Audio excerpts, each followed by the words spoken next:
প্ৰথমে মই the news plus এই চেনেলসমূহ দৰ্শকক স্বাগতম জনাইছোঁ।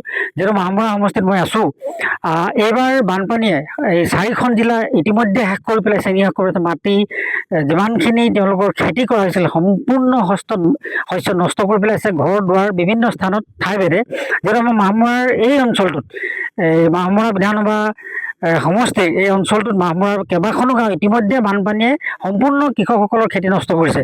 তাৰ কাৰণে বহুতো ৰাইজে মানে সমাজ সংগঠক কিছুমান চিন্তাবিদসকলে বৰ্তমান মাহমৰাত এই কঠীয়া পাৰি এই কঠীয়াৰ দ্বাৰা পুনৰ ৰোপণ কৰিবৰ কাৰণে এটা ব্যৱস্থা কৰিছে। তাৰ কাৰণে এনেকুৱা ব্যৱস্থা মাহমৰা গৰৈমাৰী ষ্টেডিয়ামৰ এই প্ৰেক্ষাগৃহত প্ৰাংগণত। গতিকে কওকচোন এই কাৰ্যসূচীটো। আপোনালোকে নিশ্চয় অৱগত যে বৰ্তমান যি বানপানীয়ে যি বিভীষিকাৰ সৃষ্টি কৰিলে, প্ৰায় উজনি অসম বুলি ক'লে ভুল নহয়, বিশেষকৈ চৰাইদেউ, শিৱসাগৰ, যোৰহাট আৰু গোলাঘাট জিলা।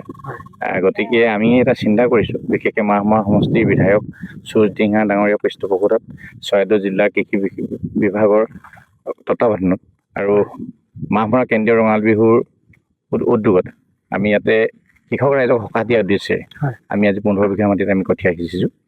আমাৰ উদ্দেশ্য আমি কৃষক ৰাইজক অলপ সকাহ দিব পাৰোঁ নেকি।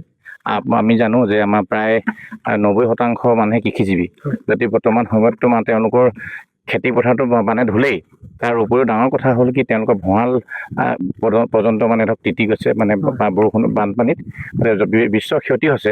আমাৰ এই চিন্তা যে আমি আমাৰ এই কেন্দ্ৰীয় ৰঙালী বিহু সন্মিলনখন নিওঁ, যদি অলপ আমি কৃষক ৰাইজক যদি অলপ কঠীয়া বিলাব পাৰোঁ, কঠীয়া দিব পাৰোঁ, ৰাইজ নিশ্চয় উপকৃত হ'ব। এই চিন্তা চৰ্চাৰে আমি কৰিছোঁ আৰু আমি বিগত কেইবছৰ আমি এনেকুৱা ধৰণৰ কাৰ্যসূচী কৰি আছোঁ। ৰাইজে নিশ্চয় জানে যে আমি কৃষক ৰাইজৰ বানপীড়িত ৰাইজৰ কাৰণে আমি কঠীয়া দি বিলাই আছোঁ।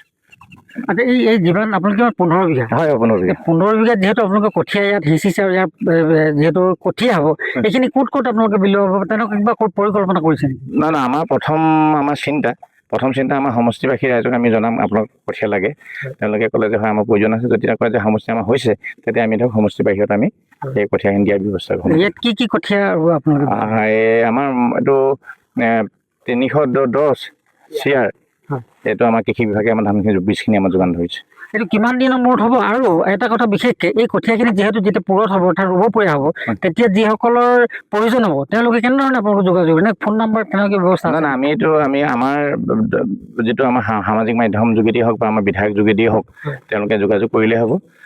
আৰু এই কঠীয়াখিনি আমাৰ কৃষি বিভাগে জনাওঁ 20 দিনৰ পাছত আমি ইয়াৰ পৰা আকৌ কঠীয়া আমি ৰোপণ কৰিব ব্যৱস্থা কৰিব। যিহেতু বহুতো শ্ৰোতাই বা দৰ্শকে আমাৰ এই চেনেলটো হয়তো চাই আছে, তেখেতসকলে হয়তো ইয়াৰ পৰা ইচ্ছা কৰিব যে তাত আমি কঠীয়া পাম, তাৰ কাৰণে আপোনাৰ নাম্বাৰটো হ'লে দিব বা নিশ্চয় দিব পৰা হ'ব। কাৰণ আমাৰ উদ্দেশ্য আমি ৰাইজক কৃষক ৰাইজক আমি সহযোগ কৰা। 7002031364 আৰু 70031364 এইটো নাম্বাৰত যোগাযোগ কৰিলে আপোনাৰ নিশ্চয় পাব। ধন্যবাদ। তেখেত আছিল সমাজকৰ্মী, সমাজ সংগঠক মণ্টু কোঁৱৰ ডাঙৰীয়া। তেখেতৰ এই ৰঙালী বিহু যিটো সন্মিলন, যিটো সমিতি আছে, এই সমিতিৰ সভাপতি।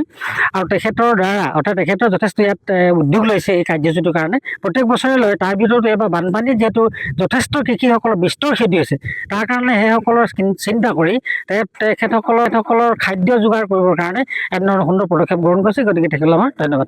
যিকোনো খবৰৰ বাবে যোগাযোগ কৰক 9181307221 আমাৰ এই নম্বৰত।